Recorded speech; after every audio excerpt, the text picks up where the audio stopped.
Dust clung to the boards like a second skin, and the shack leaned so badly it seemed a stiff wind might carry it off the prairie altogether. Folks called it a ruin, though no one could quite remember who had built it or why it still stood. Out at the edge of Cottonwood Valley, it had been empty for years, just another husk in a land that weather and time chewed to splinters. But that morning, the ruin drew a crowd. The town gathered around the courthouse steps where the auctioneers' voice carried on the warm wind. Lot 23, one parcel, abandoned homestead. Includes shack, 50 yards of fence in need of repair.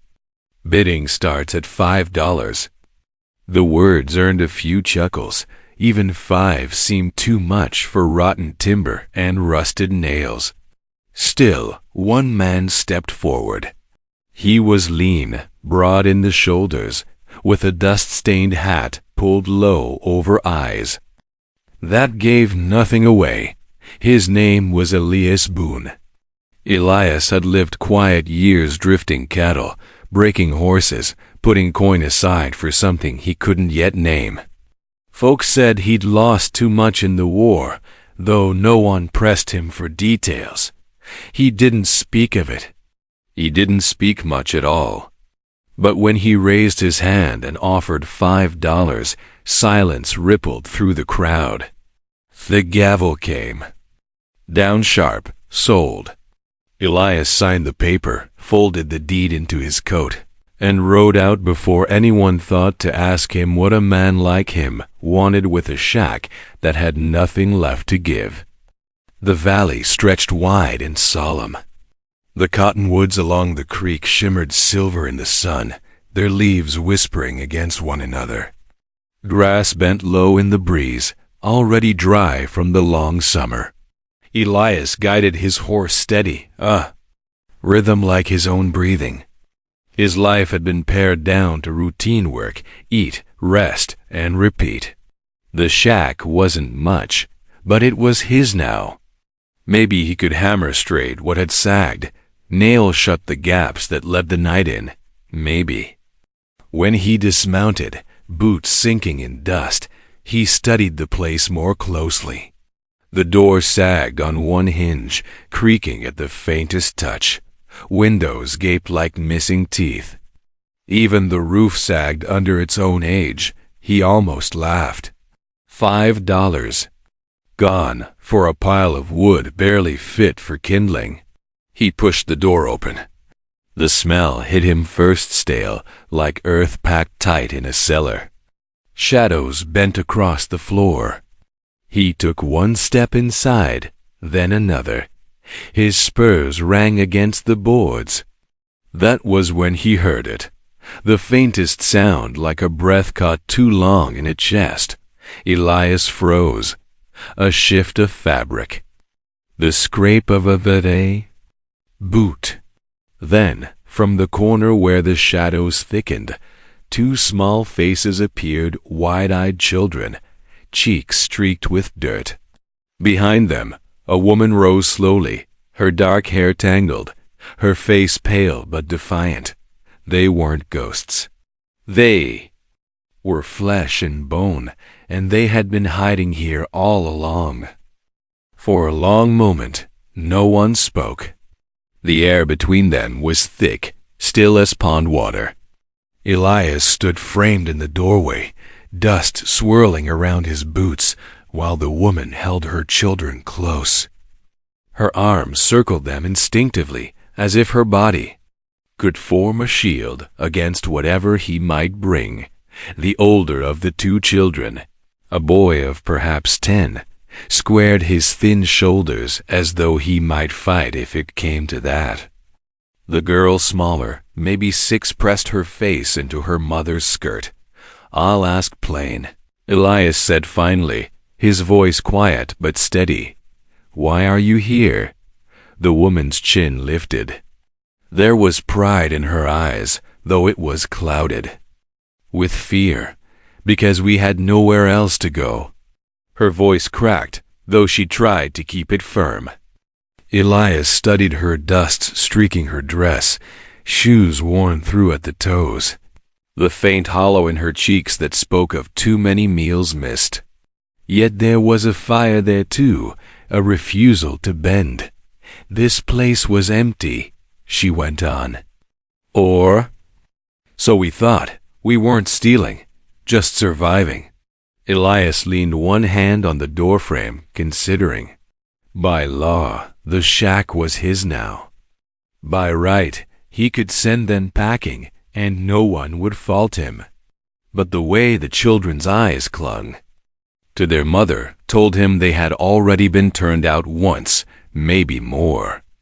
And he knew the look of hunger too well. "What's your name?" he asked. "Margaret," she answered. "Maggie, if it suits." "These are my children, Samuel and Ruth." Samuel eyed Elias warily, as if weighing whether the stranger might strike. Ruth peeked up for a second before burrowing back into her mother's side. Elias nodded. "I'm Elias Boone." The silence stretched again, broken only by the whisper of wind against the cracked boards. He felt the weight of the paper folded in his coat pocket, the deed that gave him claim to this ruin, a claim measured in ink and coin. But the truth stood in front of him. A mother and her children had claimed it already, not with money, but with need. "You plan on staying here?" Elias asked. "If we can," Maggie said. Her voice was low now, almost pleading, though she tried to hide. It's not much, but the walls keep the wind off. And I can work. I'm no stranger to hard labor. I can scrub, mend, cook. Just let us stay a little while longer." Elias shifted his weight. He had lived too long with silence to fill it easily with words, but something in him softened. He saw the way Samuel's hand clutched his mother's dress, the way Maggie's back straightened, though her shoulders trembled. They were hanging on by threads. He cleared his throat. "This place won't stand another winter. But if you aim to stay, you'll work for it. I'll call you caretakers. You keep it in one piece. I'll keep the roof over your heads." Maggie blinked, relief flooding her face even as she tried to hold her dignity. Samuel's mouth opened, as though he wanted to protest or question, but Maggie hushed him gently with her hand. "You'd allow that?" she asked. Elias gave one brief nod. "So long as you do your part." For the first time, Ruth peeked up with a shy smile. It was small, fleeting, but it caught Elias in a way he hadn't expected. Something in his chest shifted, though he forced himself not to show it. Outside, the prairie wind howled across the valley, carrying with it the promise of storms to come. Inside, 3 strangers and 1 silent rancher stood on the edge of an uneasy bargain. The days that followed slipped into a rhythm uneasy at first, then steady as boots on a trail. Maggie kept to her word. At dawn, she rose to sweep out dust that never seemed to end, patch torn shirts with steady stitches, and set bread to rise with what little flour she carried in a sack. Samuel fetched water from the creek, his wiry frame growing surer with each trip. Ruth trailed after him, humming songs only children seemed to remember. Elias worked outside, shoring up the sagging fence, setting posts back in the ground, mending the corral with careful swings of his hammer. He didn't say much, but Maggie noticed how his silence never carried judgment. He was a man used to work and to solitude. The presence of others was something new for him, just as this arrangement was new for her. At night, the wind rattled the walls, and the fire in the stone hearth burned low. Maggie often sat awake long after the children slept, sewing by lamplight, her face drawn but determined. Elias would catch glimpses of her, bent over her work, the glow painting her features softer than daylight did. One evening, Samuel found courage enough to speak to him. The boy had followed Elias to the fence line, watching as the man tamped earth around a post. "You fought in the war, didn't you?" Samuel asked suddenly. Elias stilled. The handle of the hammer rested in his hand. "Why do you say that?" "Men in town did. They look at you the same way. Like you've seen things you won't talk about." Elias met the boy's eyes. They were sharp, too sharp for his age. Slowly, Elias nodded once. "I did my share." Samuel seemed to turn that over in his mind. Then, quietly, "So did my pa, only he didn't come back." The words hung in the dusk. Elias set the hammer down, but before he could answer, Maggie's voice called Samuel back inside. Later that week, the riders came. The first sign was the dust cloud curling up from the horizon. Elias noticed it from the porch, his hand resting on the post. 3 horses broke through the shimmer, their riders hard-eyed and grim. They reined in at the shack, boots thudding into the ground. "Name's Crowder," the lead man said, his voice like gravel. "We're here on account of Matthew McGraw." Maggie's face went pale. She stepped forward, her hands trembling but steadying against her skirts. "My husband is dead. He's been gone these 2 years." Crowder spat into the dust. "Dead don't pay off debt. He owed us near $100, and debt passes to kin." "That means you, Mrs." Samuel stiffened at her side, fists clenched. Ruth hid behind her mother's legs. Maggie's breath hitched, but her voice came out sharp. "We have nothing. You can see that plain." Crowder's gaze shifted to Elias. "And you the new owner here?" Elias's hand hovered near his belt, not on his gun but close enough. His voice was calm. "I bought the deed. Paid $5, fair and legal." Crowder sneered. "Then you bought trouble along with it. Debt stands till it's cleared. We'll be back." The riders mounted and thundered away, leaving dust and dread in their wake. Maggie sank onto the step, clutching Ruth close. Samuel stood rigid, fury burning in his young eyes. Elias watched the riders fade into the horizon, the weight of the moment pressing heavy on his chest. Trouble had come to Cottonwood Valley, and it carried the name of Maggie McGraw. The shack slept uneasy after the riders' visit. Maggie tucked Samuel and Ruth close on their straw pallets, whispering comfort she herself did not feel. Elias lingered outside by the fence, lantern in hand, eyes scanning the dark line of the Dure. Hills. The prairie could feel wide and safe by day, but by night it was nothing but shadow and silence had a way of hiding men. It didn't take long. Before dawn, the thunder of hooves split the quiet. Samuel bolted upright, Ruth whimpered, and Maggie ran to the window, heart hammering. Elias had already reached for his rifle. 4 riders this time, not 3. Crowder led them again, his long coat snapping like wings in the wind. They didn't dismount. Instead, they circled the shack, their horses' hooves churning the dry earth. The sound was like a drumbeat, steady and menacing. "McGraw." Crowder's voice rang through the night, harsh as a whip crack. "Dead don't vanish, 'cause you married or because the man's cold in the ground. You pay what's owed or we take what's left." Maggie's hands gripped the sill. She whispered a prayer she'd long thought God was too busy to hear. Samuel pushed to her side, his jaw tight, while Ruth clung to her skirts. Elias stepped forward into the circle of firelight, lantern swinging in his hand. His voice was level, though it carried iron beneath the calm. "You'll do no talking here tonight." Crowder's horse shifted, stamping. "Then you aim to square the debt for her?" "No," Elias said. "I aim to see a mother and her young left alone. You've no claim but bluster." Crowder laughed, sharp and ugly. "We've claim enough.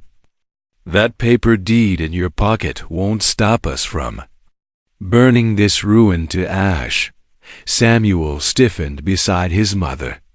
"You can't," he shouted, voice cracking. Crowder's eyes flicked toward him, and the sneer that followed turned Maggie's blood cold. Elias raised the rifle, not aimed, but held ready. His voice dropped lower. "If you aim to test me, Crowder, know this. I fought for years where men didn't come back. I've seen fire. I've seen hunger. I've seen worse than you and your kind. You'll take nothing from me or from them." The riders shifted uneasily, glancing at one another. Crowder spat again, but his hand stayed from his pistol. After a long moment, he pulled his reins. "We'll be back," he growled. "Debt.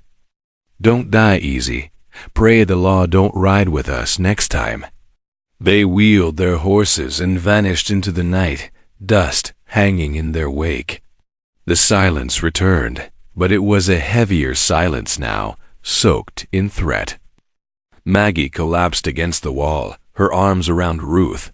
Samuel pressed his fists against his eyes, refusing to cry. Elias lowered his rifle slowly, his jaw set hard.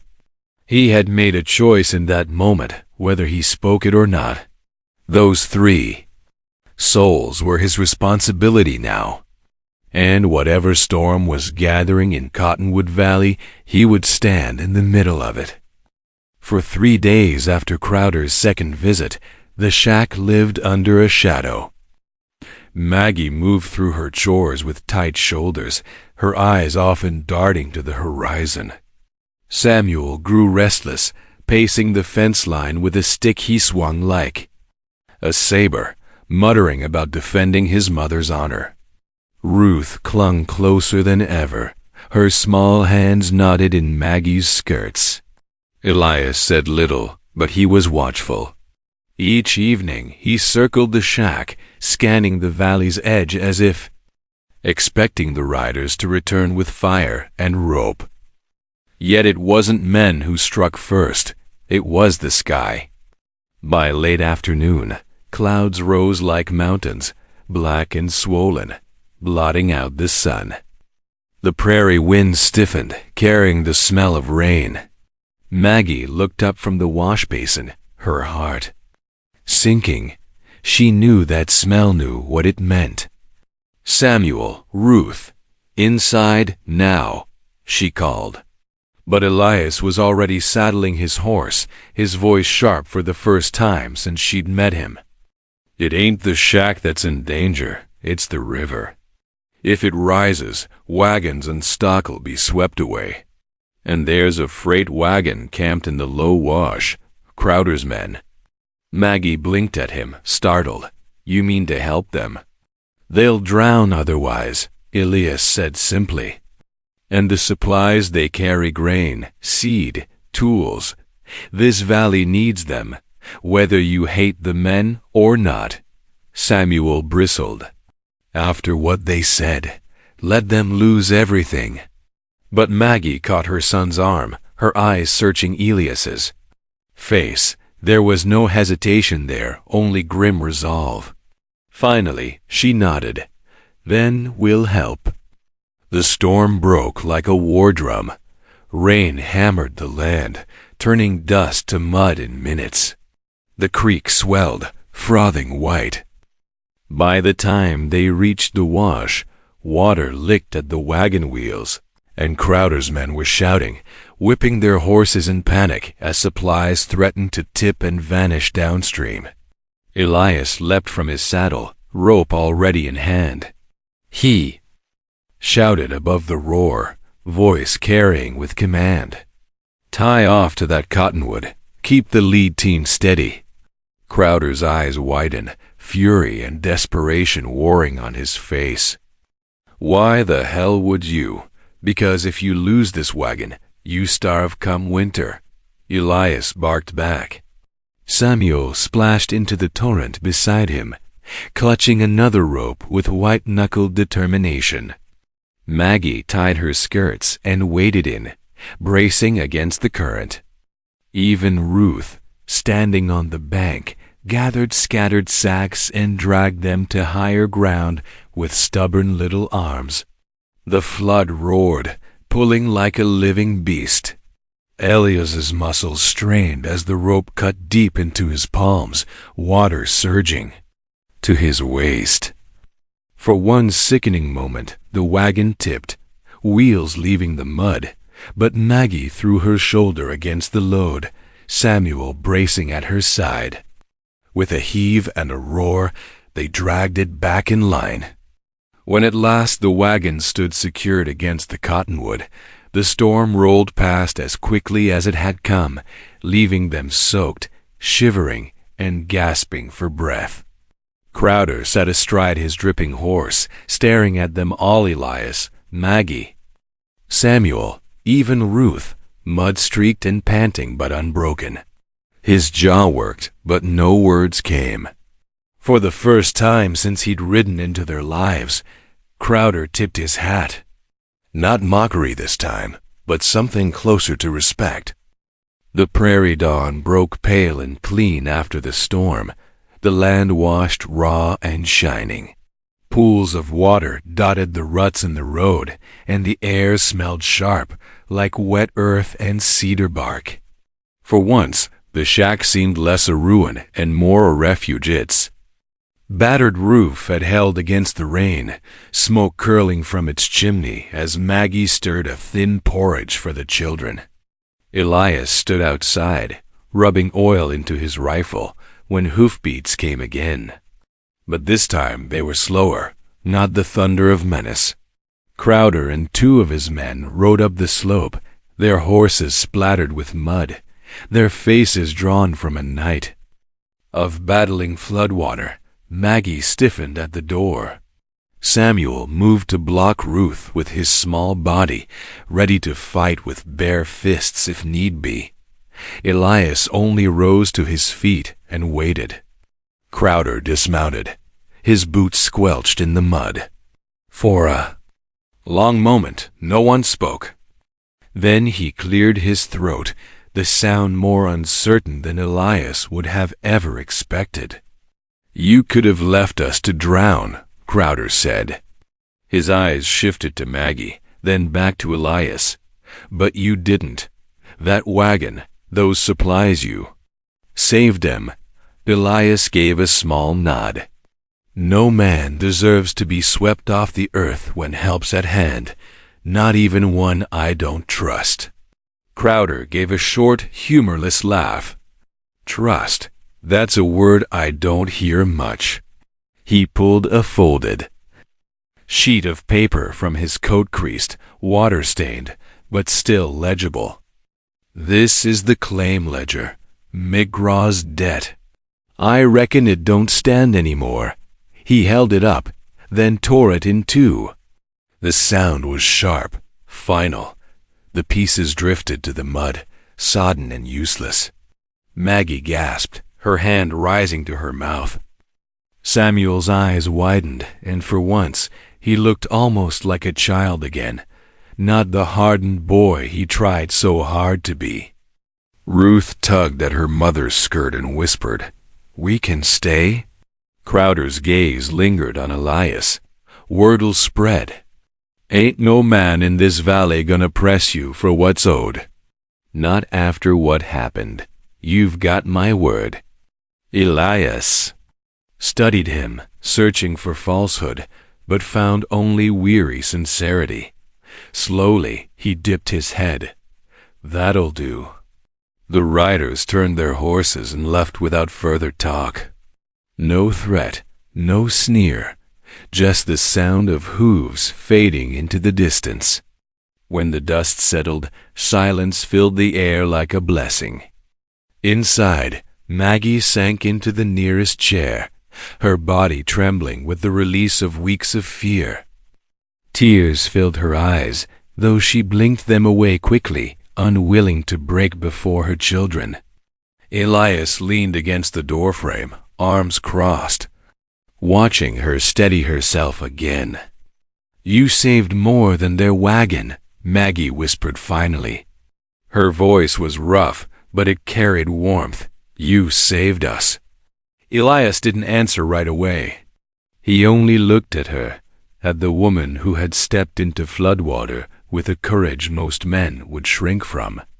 At the children, alive and safe because she had fought like a lioness. Something stirred deep in him, old and long buried. For years, he had lived with nothing but work and silence. But now, in the ruin he had bought for $5, something new had begun to grow. The shack felt different after Crowder's departure.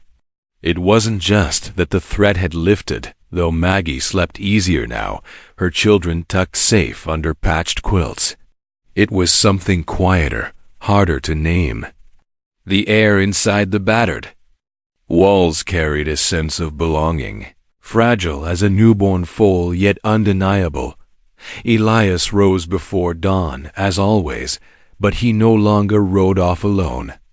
Samuel followed him to the fence line, asking questions, soaking up each word. The boy's hunger for guidance was plain, and Elias, to his own surprise, found patience rising in him. He showed Samuel how to tie knots that held fast against strain, how to mend wire without wasting it, how to read the sky for weather's turn. The boy listened with fierce attention, eager for approval, though he tried not to show it. Maggie watched from the porch sometimes, her heart torn between pride and sorrow. Samuel was still only a child, yet the world demanded he grow too fast. But under Elias's steady hand, she saw something new in her son, discipline without bitterness, strength tempered by calm. Evenings brought moments Maggie had never expected. Ruth, normally shy, took to trailing Elias like a shadow, her small hand slipping easily into his calloused one. She would chatter about her dolls, about the birds that nested near the chimney, about the stars she swore winked at her personally. Elias never brushed her off. He listened, quiet as always, but with an attentiveness that made Ruth glow. For Maggie, these moments stirred a dangerous warmth. She tried to remind herself that this was an arrangement born of necessity.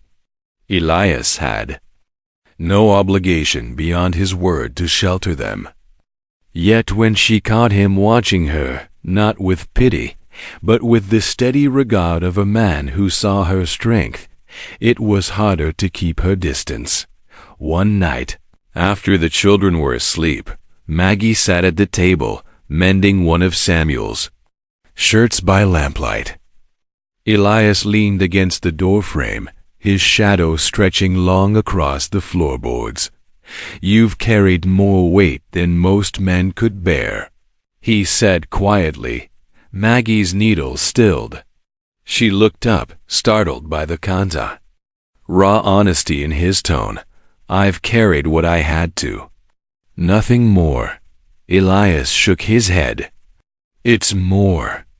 You kept them alive when the world tried to strip you down to nothing. That's more than survival, it's courage." Her throat tightened. For so long she had shouldered her burdens alone, unseen.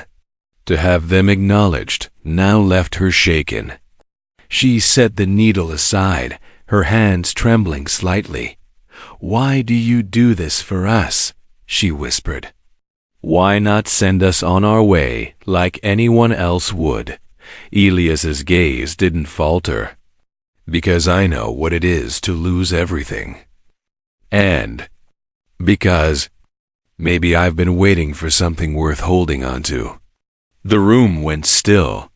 Maggie felt the weight of his words settle into her chest, heavy and undeniable.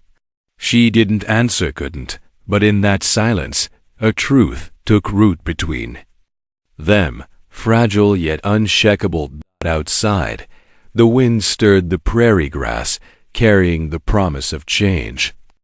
The weeks that followed carried a strange calm, though it was the kind of calm that felt fragile, like the hush before a storm breaks. Word of Crowder's torn ledger spread quickly, and with it whispers that Maggie McGraw and her children had found shelter with Elias Boone.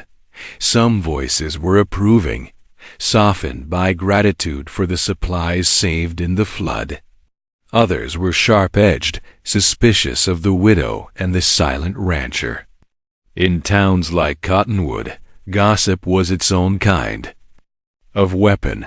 One afternoon, Elias rode into town for nails and flour. As he stepped into the general store, conversation died. Men at the counter glanced up, their expressions unreadable, while women on the porch exchanged whispers behind gloved hands. Elias ignored them, as he always had, but he caught enough to know the talk had teeth. "Widow can't stay on land. That's not hers. Children will be turned out soon enough. Man pays $5, and suddenly he's a savior. Ha!" The words slid off him in the moment, but they clung like burrs on the ride back. By the time the shack came into view, smoke curling steady from the chimney, his mind was set. Something had to change. That evening, after supper, Elias stepped outside with Maggie. The children were inside by the fire, Ruth humming as she braided rags into a doll's dress. Samuel bent over a whittling knife with careful hands. The prairie stretched before them, silver in the starlight. Maggie rapped, her shawl tighter, her eyes searching Elias's face. "You've been quiet," she said softly. "I've been thinking," he answered. He paused, choosing his words with the care of a man who spoke little but meant every syllable. "What we've built here, it isn't enough, not in the eyes of the law. The deed's mine, but you and the children, you've no rightful hold. A whisper's all it'd take for someone to challenge it. You deserve more than the mercy of men who might change their minds tomorrow." Maggie's breath caught. "What are you saying?" Elias turned to her fully, the starlight catching the lines of his weathered face. His voice dropped lower, steadier. "I'm saying the only way to protect you, to make this place yours as much as mine, is marriage." Her eyes widened. For a moment, she said nothing.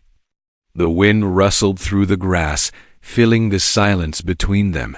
"You barely know me," she whispered at last. "You don't owe me this." Elias's gaze held hers, unwavering. "I don't offer out of debt.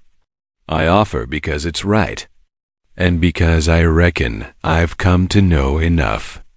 You've got courage, Maggie. You've got fight. And your children."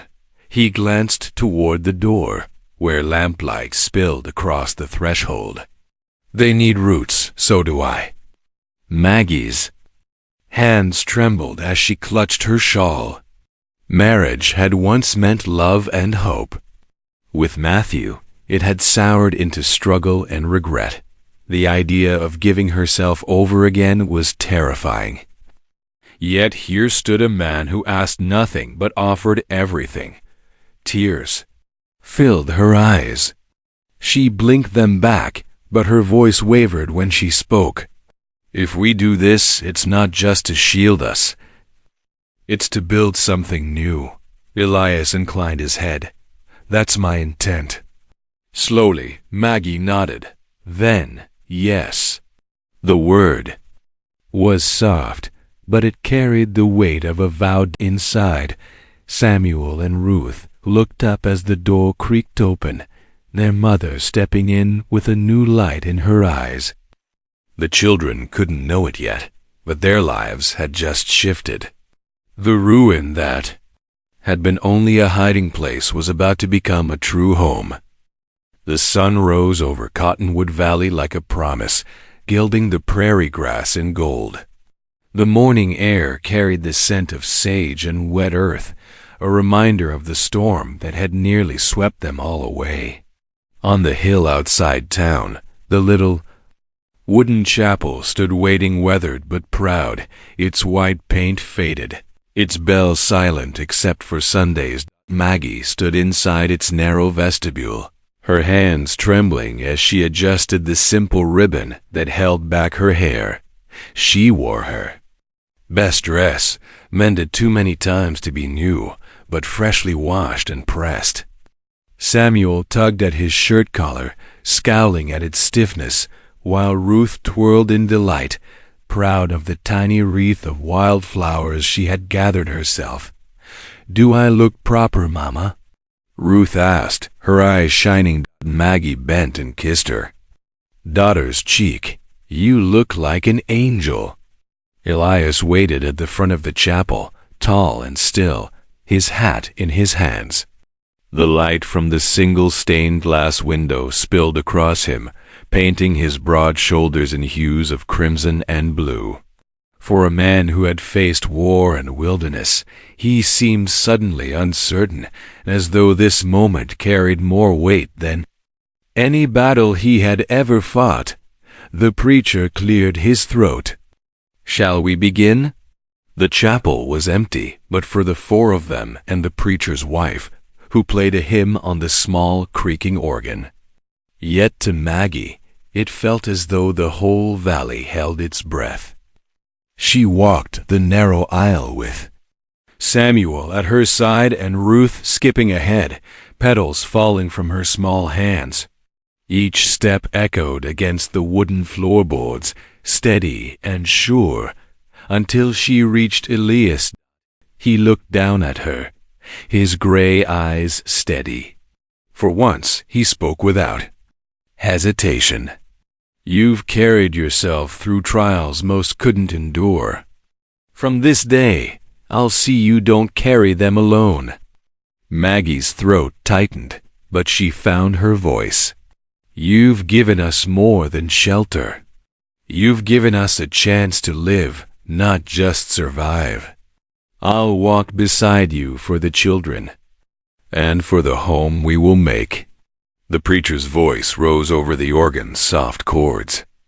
"Do you, Elias Boone, take Maggie McGraw to stand by her in hardship and in grace?" "I do. And do you, Maggie McGraw, take Elias Boone to share in his burdens and his blessings?"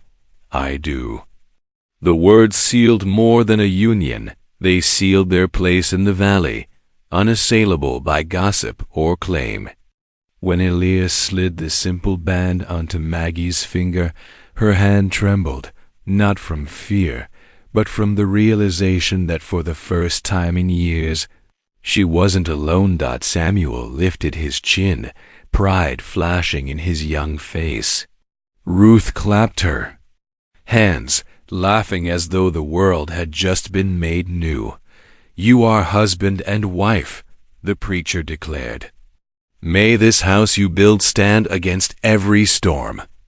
Outside, the prairie wind swept across the chapel hill, carrying the sound of the organ's final notes. Down below, the land stretched wide and waiting. A ruin had brought them together, but something far stronger bound them now, a vow forged of necessity and already deepening into something greater. Weeks passed after the wedding, and with each day the shack seemed less a ruin and more a beginning.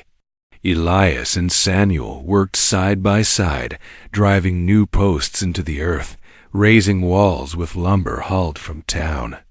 Maggie planted a garden in a patch of cleared ground, coaxing life from soil that had long lain barren. Ruth's laughter filled the air, chasing away shadows that had once lingered in every corner. But the valley still held secrets. It was Elias who found it first.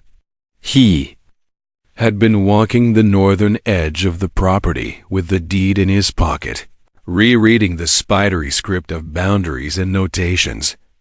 One line caught his eye.